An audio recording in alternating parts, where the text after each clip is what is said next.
అంతపాటు మరి కొంతమంది నిరుద్యోగులు ఉన్నారు మాట్లాడదాం. ఏంది అసలు మీలాంటి నిరుద్యోగులు చాలా వరకు పోరాటం చేసిర్రు. ఉస్మానియా యూనివర్సిటీ కావచ్చు, ధర్నా చౌక్ లాంటిలో కూడా. ఎందుకు మరి నిన్న ఈ సభకు రాలేదు ఏం చెప్తారు? గా సభకు మేమెందుకు వస్తామన్నా? నిరుద్యోగుల సభకైతే వస్తాం. ఎందుకంటే మేము నిరుద్యోగులం కాబట్టి. ఆ సభ ఉద్దేశం ఏందో మాకు వాస్తవానికి తెలవదు.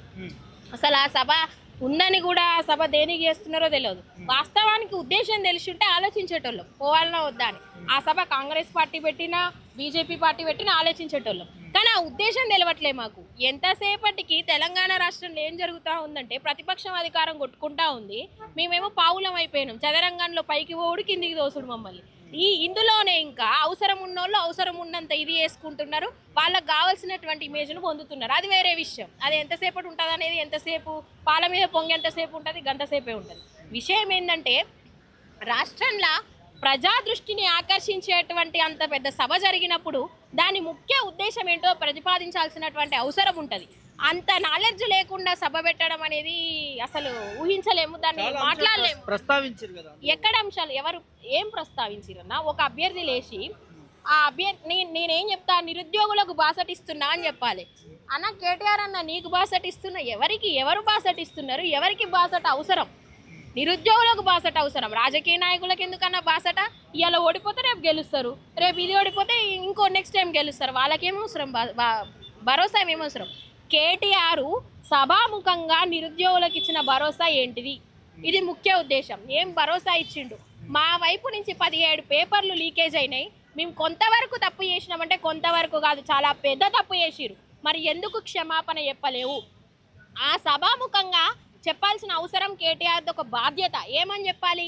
ఇన్ని జీవోలు వచ్చినాయి, ఆ జీవోలను మేము ఇట్లా జీవో నెంబర్ 46 కావచ్చు, జీవో నెంబర్ 29 కావచ్చు, జీవో నెంబర్ 4 కావచ్చు, ఇవన్నీ కూడా మేము సవరిస్తాం.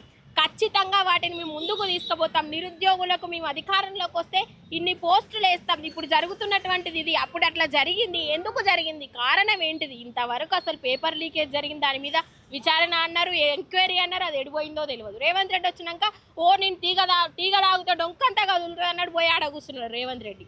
అందరు దొంగలు ఒక్కటై ఊర్లు పంచుకున్నట్టున్నది. కాంగ్రెస్ వాళ్ళది, బీఆర్ఎస్ వాళ్ళది, వీళ్ళందరిది కలిపితే. ఇప్పుడు ఏమన్నా అంటే అటోళ్ళు ఇటు మాట్లాడుతారు, ఇటోళ్ళు అటు మాట్లాడుతున్నారు. కాంగ్రెస్ ముద్ర చేసే అవకాశం ఉంటుంది. అందుకే సభకు రాలేదు వీళ్ళు. కాంగ్రెస్ ముద్ర ఏందన్న? మేము బీఆర్ఎస్ పేపర్ 17 పేపర్లు లీక్ అయినప్పుడు కాంగ్రెస్కు ప్రచారం చేయలేదా? అప్పుడు ఏం కళ్ళు మూసుకున్నారా వాళ్ళు, లేకపోతే నెత్తిన కళ్ళు పెట్టుకొని చూస్తున్నారా? అప్పుడు మేము కాంగ్రెస్కు ప్రచారం చేసినాం. బీఆర్ఎస్ పార్టీ సరిగ్గుంటే మేమెందుకు ప్రచారం చేయకపోదు? నిన్న కూడా సభ పెడితే మేము పోకపోవడం కాదు, సభ ఉద్దేశం, మా దృష్టి ఏంటిదంటే అంతిమంగా నిరుద్యోగులకు మంచి జరగాలి, మేము హైలైట్ అవ్వాలని మా ఉద్దేశం కాదు. ఎందుకంటే మేము నిరుద్యోగులం, రాజకీయాన్ని ఆకాంక్షించి పోయేటోళ్ళం కాదు మేము. సో కాబట్టి మేము చూసినాం అసలు ఏం జరుగుతుంది అనేది. దాన్ని బట్టి తర్వాత మేము బీఆర్ఎస్ మా వెనకాల ఉంటుందా అని చూసినాం. మేము ఉద్దేశించింది, మేము అనుకున్నది అక్కడ జరగలేదు. సో వాళ్ళు ఏ ముద్రేసినా కూడా మేము ఏడ కనపడం. కాంగ్రెస్ వాళ్ళ మీటింగ్లో కనపడం, వాళ్ళ తోకలు పట్టుకొని తిరగం, మీ తోకలు పట్టుకొని తిరగం, మీ దగ్గరకు వచ్చి అన్నం పెట్టమని అడగం, వాళ్ళ దగ్గరికి పోయి అన్నం పెట్టమని అడగం. మాకు ఉన్నదే తింటాం, మాకు కావాల్సిన హక్కులను బరాబర్ కొట్లాడి అడుగుతాం. మాకు ఆ హక్కు ఉన్నది గల్ల పట్టుకొని అడుగుతాం. నీకు కేటీఆర్నైనా సరే, రేవంత్ రెడ్డినైనా సరే, నెక్స్ట్ బీజేపీ వాళ్ళు వస్తే వాళ్ళనైనా సరే, మాకు ఎలాంటి ఇది లేదు. కాకపోతే రాజకీయ నాయకులు మీకున్నది, మీకు డిస్క్రిమినేషన్ మీరు పాటిస్తున్నారు. ఎవరిని పిలుస్తారు? రాజకీయ కార్యకర్తల ముసుగులో ఉన్న నెక్స్ట్ అప్పుడు కాంగ్రెస్ పార్టీ కూడా అదే చేసింది. టీఎస్సీ వాయిదా వేయమన్నప్పుడు ఎవరినో పిలిచి చర్చలు జరిపింది, అది అట్లా చేసిర్రు. ఇప్పుడు ఎవరినో పిలిచి ఇది చేసుకుంటున్నారు, వీళ్ళు ఇట్లా చేస్తున్నారు.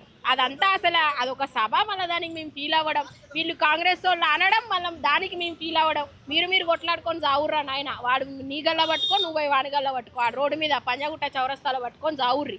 మధ్యలో మామూలు ఎందుకు ఇది చేస్తున్నారు? మేము ఏడ నుంచో పొట్ట చేతులు పట్టుకొని వచ్చిన వాళ్ళు. మేమేమో మా అయ్యలమ్మలు ఉద్యోగాలు చేస్తుంటే వచ్చి మీకు భజన చేయనికి రాలేదు, మీకు భజన చేసేటోళ్ళు వేరే ఉన్నారు. కాంగ్రెస్ పార్టీకి తప్పు, ఇది మామూలు తప్పు కాదు. ఎందుకు అవకాశం ఇస్తుంది?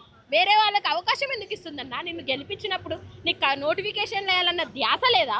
ఏమన్నంటే చిక్కుముడులు పడుతున్నాయి, కోర్టు కేసులు, ఎవడు కోర్టు కేసులు పడేట అంత లూప్ హోల్స్తో ఎందుకు ఇచ్చినావు నోటిఫికేషన్? పగడబందిగా ఇయ్యాలని తెలియదా? అడుగంటిపోయిన కాంగ్రెస్ పార్టీని ఈరోజు సింహాసనం మీద కూర్చోబెట్టే స్థాయికి ఎదిగినావంటే ఇది మామూలు విషయం కాదు. ఆచితూచి అడుగులేయాలన్నటువంటి లేకుండా అహంకారంతో నువ్వు ముందుకు పోతా ఉన్నావు. ఆ నియంత్ర పాలనలో ఉన్నటువంటి అహంకారం ఇప్పుడు కనిపిస్తూ ఉంది. మళ్ళా ఇప్పుడు సంచి మోస్తా ఉన్నాం, వాళ్ళు బరువు అవుతా ఉంది కొంతమందికి. వాళ్ళు ఇటు సంఖకు మారుస్తున్నారు, ఇటు పోతే ఇటు మారుస్తున్నారు. అది వాళ్ళ ఇష్టం. మాకు అట్లా మార్చి మేము వెనకకు తిప్పే అలవాటు మాకు లేదు. మేము బరాబర్ కాంగ్రెస్ వాళ్ళనైనా తిడతాం, బీఆర్ఎస్ వాళ్ళనైనా తిడతాం, ఇంకా వేరే వాళ్ళు వస్తే వాళ్ళనైనా తిడతాం. మా అంతిమ లక్ష్యం ఏంది? ఎవరైతే నిరుద్యోగులకు న్యాయం చేస్తారో, ఏదైతే భరోసా ఇస్తారో, మీరు చెప్పేటువంటి అంశాల మీద మేము దృష్టి కేంద్రీకరిస్తాం తప్పితే ఎంతసేపు మీరు చెప్పే మాటలకు మీరు మసిబూసి మారేడుకాయలు చేస్తే మేము మసిబూసుకొని పోయే మనుషులం కాదు. అసొంటోళ్ళు వేరే ఉన్నారు. నేను నిరుద్యోగులకి, తెలంగాణ రాష్ట్ర ప్రజలకు చెప్పదలుచుకున్నది ఒకటే, ఎంతసేపు తెర మీద కనపడేటువంటి వాటిని కాకుండా డెప్త్గా ఆలోచించండి. తాత్విక ఆలోచన అనేది మనుషులకు చాలా అర్థవంతమైనదిగా ఉండాలి. ఆ ఆలోచన వచ్చినప్పుడు మాత్రమే మనుషులు బాగుపడేటువంటి అవకాశం ఉంటుంది. ఈ విషయంలో కూడా నిరుద్యోగులు మోసపోకూడదు. ఇంకోసారి అది బీఆర్ఎస్ పార్టీనైనా కావచ్చు, కాంగ్రెస్ పార్టీనైనా కావచ్చు, ప్రత్యామ్నాయం ఆలోచించండి, మీరు ముందుపడే అవకాశం ఉంటుంది. తప్పితే ఒకరి సంకలకాడ పోయి కూర్చుంటే మనకేమీ రాదు. ఇంకో అంశము, కేటీఆర్ నేను అదే సదస్సులో నేను భరోసాగా ఉంటా, మీకు ఏ కష్టం వచ్చినా నా ఇంటి గడప తట్టండి అనే దాని మీద మాట్లాడారు. ఎట్లా చూస్తారు? ఎవరికి చెప్పిండా? నిరుద్యోగులకే చెప్పిండా? నిరుద్యోగులకి. నిరుద్యోగులకేనా? ఏమో నాకు డౌటే. మరి నిరుద్యోగులకు చెప్పిండా ఆడున్నోళ్ళకే చెప్పిండో తెలియదు. ఆ విషయం అయితే నాకు కొంచెం డౌట్ ఉన్నది. అది మళ్ళీ వాళ్ళు క్లారిటీ ఇస్తే తర్వాత ఆలోచిద్దాం ఆ విషయం. భరోసా ఇస్తారు అని అంటే ఇచ్చింది కాంగ్రెస్ పార్టీ, ఇవ్వలేదు భరోసా. ఓ మాస్తు చెప్పిర్రు, 119 నియోజకవర్గాలు తిప్పుకురు, ఒక బస్సు 2 బస్సులు పెట్టి తిప్పుకొని ఒక్కొక్కటి పిల్లలు వదిలేసి తిరిగిన రోజులు ఉన్నాయి. ఏం నిలబెట్టుకున్నారు? నువ్వు గంతే. నువ్వు 17 పేపర్ల లీకేజ్ చేసినావు, నువ్వు ఇవాళ గుర్తుకొచ్చిరు. నీకు ఆయన ప్రవళిక చచ్చిపోయినప్పుడు గుర్తొచ్చినావా? నీకు మీ వెనకాల పట్టుకొని ఇట్లా మాట్లాడే ఆమె సబితా ఇంద్రారెడ్డికి గుర్తొచ్చినావా? ఎవరొచ్చి పరామర్శించిరు? ఎవరు రోడ్డు మీద మంచినీళ్ళు ఇచ్చిన దిక్కు కూడా లేదు. ఇవాళ వచ్చి నువ్వు సభ పెట్టి ఎవరినో పిలుచుకొని ఆ సభలో నిరుద్యోగులని బేరం పెట్టిరు.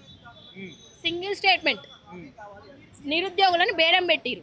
ఆనాడేమో మాకు తెలియక మేమే ఇదైపోయినాం, కాంగ్రెస్ పార్టీకి అమాయకంగా నమ్మినాం. ఆయన వాడు మోసం చేసిండు. ఇవాళ వచ్చి ఈయనకు బేరం పెట్టిరు అన్నమాట. మరి ఆ బేరం ఎంత జరిగిందో ఏందో మాకు తెలియని విషయం. కానీ నిరుద్యోగులు అంటే దాదాపు 2 లక్షల పైన ఉన్నారు. కేవలం నిరుద్యోగ మీరు ఇంకో నిరుద్యోగిని బేరం పెట్టిన కరెక్ట్ అయినా తప్పు అనిస్తుందా? అట్లా అంటే మీకు మధ్య ఎందుకు సఖ్యత ఉండాలి? మీరు కరెక్ట్ గా అర్థం చేసుకోవట్లేదు. నేను అన్నది నిరుద్యోగులు బేరం పెట్టిరని నేను అనలే. పార్టీలకి మీరు రంగు పులుపుతా ఉన్నారు కదా నిన్న వచ్చినటువంటి. లేదా మేము వాళ్ళని ములమట్లేను. నేను కరెక్ట్ స్టేట్మెంట్ మీరు అర్థం చేసుకోండి. నిరుద్యోగులను బేరం పెడుతురు, రాష్ట్ర వ్యాప్తంగా నిరుద్యోగులను బేరం పెడుతురు. ఎవరు పెడుతున్నారు, ఎవరు తీసుకుంటున్నారు అనేది వాళ్ళ విఘ్నత. మేము నిరుద్యోగుల దాంట్లో నిరుద్యోగులం అంటలేము. నిరుద్యోగులు అనేదానికి ఒక డెఫినేషన్ ఉందన్న. ఆ డెఫినేషన్ తెలిసిన వాళ్ళైతే ఎవరు నిరుద్యోగులు అనేది, ఇంతకుముందు ఒక ఆమె వచ్చి పోటీ చేసి నిరుద్యోగుల్ని తాకట్టు పెట్టి డబ్బులు సంపాదించుకొని పోయిన వాళ్ళు చాలా మంది ఉన్నారు. ఎలక్షన్ జరిగినప్పుడు మేము వాళ్ళ జోలికేం పోలేదు. మా అంతిమ లక్ష్యం కోసం మేము పోరాటం చేసినాం. ఈ రోజు కూడా మేము ఎవరిని అంటలేం పేరు పెట్టి. మీరు పోయిన వాళ్ళు పోయిరు, చేసిన వాళ్ళు చేసిరు. భరోసాని కనుక్కొని రావాలి. అరే భయ్ నువ్వు మాకేం భరోసా ఇస్తున్నావు? నువ్వు మేము నీ మీద ఆనలేసి గుర్తుపెట్టుకో, నెక్స్ట్ కాంగ్రెస్ని గెలిపియని ఎవరికి భరోసా ఇవ్వాలన్నా? నిరుద్యోగులకి ఇవ్వాలి. అరే నిరుద్యోగులు తమ్ముళ్ళు అన్నలు మీరు గుర్తుపెట్టుకోరు, నెక్స్ట్ మనకు న్యాయం జరిగేటోళ్ళే వస్తారా అనాలనా? కేటీఆర్కి భరోసా ఇవ్వాలన్నా? కరెక్టేనా? ఇది పద్ధతేనా అని అడుగుతా ఉన్నా. ఈరోజు అమాయకంగా ఏం తెలియకుండా వచ్చి చదువుకునేటువంటి పిల్లలు పాపం బాధ అనిపిస్తుంది. చాలామంది ఉన్నారు. ఒకరి ఎమోషన్స్తో ఇంకొకరు ఆడుకోవాల్సినటువంటి సమయం కాదు ఇది. ఏదన్నా మీకు అంత ఇది ఉంటే కేటీఆర్, నేనేమంటున్నా అంటే కేటీఆర్ గారు సభ పెట్టడం కరెక్టే కావచ్చు. మేము కూడా కొంతవరకు దానిని స్వాగతించినాం. సరే ముందుకొచ్చి ఏమైనా చేస్తాడేమో అని మనసుతో ఇట్లా కాళ్ళు కాయలు కాసేటట్టు వేడి చేసినాం. ఏం ప్రతిపాదనలు వచ్చినాయి కొంతమంది. అయితే అక్కడ ఏం జరిగిందంటే అన్న, ఎవరైనా కావచ్చు సంథింగ్ వచ్చి జీవో నెంబర్లు ఇన్ని వచ్చినాయి, వీళ్ళు ఉన్నప్పుడు ఇవి జరిగినాయా, వాళ్ళు ఉన్నప్పుడు అవి జరిగినాయా, అందరు ఉన్నప్పుడు జరిగితేనే మనం గీడు దాకా వచ్చినాం, అది వేరే విషయం. కానీ ఇట్లా ఈ జీవోలు వచ్చినాయి, ఇది కరెక్ట్ కాదన్న. మీ హయాంలో ఇన్ని తప్పిదాలు జరిగినాయి, మేము చాలా నష్టపోయినాం. మా భవిష్యత్తు ఆల్మోస్ట్ క్లోజ్ అయ్యే దగ్గరకు వచ్చింది. మేము ఇంకా ఆగలేము. ఎట్లా మా పరిస్థితి ఏంది? మీరు ఏం భరోసా ఇస్తున్నారు? గ్రూప్ 1 దగ్గర నుంచి మొదలు పెట్టుకుంటే డిఎస్సి వరకు మా గతి అసలు చెప్పలేని వర్ణనాతీతమైనటువంటి బాధ ఉంది. ఇటు వస్తేనేమో కాంగ్రెస్ వాళ్ళు ఎండ్రిని తాగమంటున్నారు, ఇంకేదో అంటున్నారు. మేము ఎవరికాడికి పోవాలన్నా, నువ్వేం చెప్తావన్నా అని అడగాలి. అప్పుడు ఆయన చెప్పేది మనం వినాలా లేదా? ఆయన ఏ విలేజ్ చూపిస్తాడు, ఆయన వాళ్ళని తిడతాడు. నెక్స్ట్ తెల్లారి వాళ్ళు వీళ్ళని తిడతారు. ఏమిటికి మరి? మేము ఎందుకు ఉద్యమాలు చేస్తున్నాం? మరి మా నిరుద్యోగులు ఎందుకు ఉద్యమాలు చేస్తారు? ఎందుకు అరెస్ట్ అవుతారు? బస్సు యాత్రలు పెట్టుకొని 2022 నోటిఫికేషన్ పడ్డప్పటి నుంచి ఘోరమైన తిరిగినటువంటి నిరుద్యోగులు ఉన్నారు. కళ్ళకు గాన్ రాలేదా కేటీఆర్ ఆ రోజు? నీకు రేవంత్ రెడ్డికి ఎట్లా గాన్ రావట్లేదు? అహంకారం, ఆయన కంటే కళ్ళు నెత్తికెక్కినాయి. మరి నీకు ప్రతిపక్షంలో ఉన్నాడు, నీకైనా గాన్ రావాలి కదా. ఎవరు ఎట్లున్నారు, ఏ ఉద్దేశంతో చేస్తూ ఉన్నాం, అసలు ఉద్యమాలు ఎడిపోతూ ఉన్నాయి, ఎందుకు ఉద్యమాలు పుట్టుకొస్తూ ఉన్నాయి, అసలైన అంశాన్ని వదిలిపెట్టి కొసర్లు పట్టుకొని ఎలాడుతున్నావు. కొసర్లతోని ఎక్కువ రోజులు బతకలేవు, గుర్తుపెట్టుకోవాల్సినటువంటి అంశం ఇది.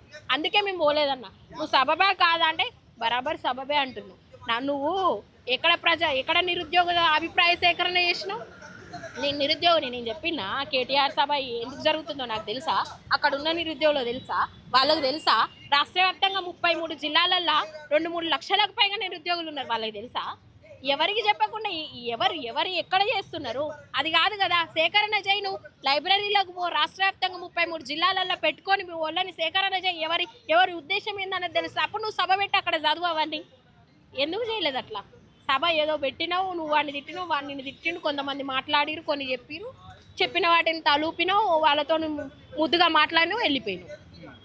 ఇది సభ ఉద్దేశం. తెల్లారు చూస్తే ఇక వీళ్ళు ఒకళ్ళు మోపాయిరు, అధికార పార్టీ వాళ్ళు మోపాయి వీళ్ళని తిట్టిరు. ఇంతే, ఇది కంటిన్యూ ప్రాసెస్ అన్నమాట. దీనికి ఫుల్ స్టాఫ్ లేదు, నిరుద్యోగుల బతుకులు బాగుపడేది లేదు. అది అందుకే అన్నా నేను. మరి బేరం పెట్టినట్టే కదా దాన్ని. మరి మేము ఏం అర్థం చేసుకోవాలి? నువ్వు క్వశ్చన్ ఇచ్చినావు, ఖాళీ ఇచ్చినావు, నా ఇష్టం ఉన్నది నింపుకుంటా. నువ్వు ఖాళీ ఎందుకు ఇచ్చినావు? నువ్వు ఇవ్వకుండాల్సింది దాన్ని ఫిల్అప్ చేసి నువ్వు గ్రీన్ పెన్తో రాసేది ఉండే, నీకు అవకాశం ఉండే, నువ్వు ఖాళీ ఇచ్చినావు. ఇక నా ఇష్టం అది, అంతే కదా. ఇది ఓవరాల్గా మొన్న పెట్టినటువంటి సభ మీద నిరుద్యోగులంతా కూడా ఆగ్రహం వ్యక్తం చేసిన పరిస్థితులే కనిపిస్తూ ఉన్నాయి. సో ఎట్లాంటి అస్యూరెన్స్ లేదు, బీఆర్ఎస్ పార్టీకి సంబంధించి ఏమి ఇవ్వలేదు నిరుద్యోగులకి, ఏం చేస్తామనే దాని మీద కూడా మాకు నమ్మకం కూడా లేదనే దాని మీద కూడా నిరుద్యోగులు మాట్లాడుతున్న నేపథ్యం కనిపిస్తూ ఉన్నాయి. వీడియో చూసి సాంబాతో ప్రభాకర్, పుల్టన్ మీడియా, సరూర్ నగర్ స్టేడియం నుంచి.